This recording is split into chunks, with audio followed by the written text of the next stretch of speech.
Біз Сәтбаев көшесінің бойындағы бұрынғы біздің студент кезіміздегі салған өкімет үйі қазіргі қалалық әкімшілік жаққа келдік. Мына бұрынғы Министерство сельского хозяйства было. Мына үйлер. Улица нашей молодости.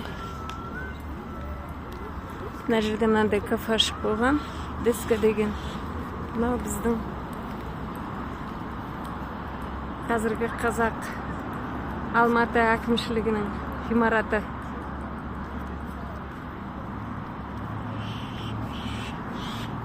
Біздің студенттік жастық шағымыз өткен жер.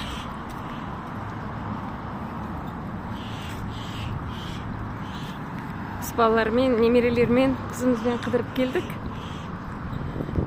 Күйеу балам әлі жұмыста отыр.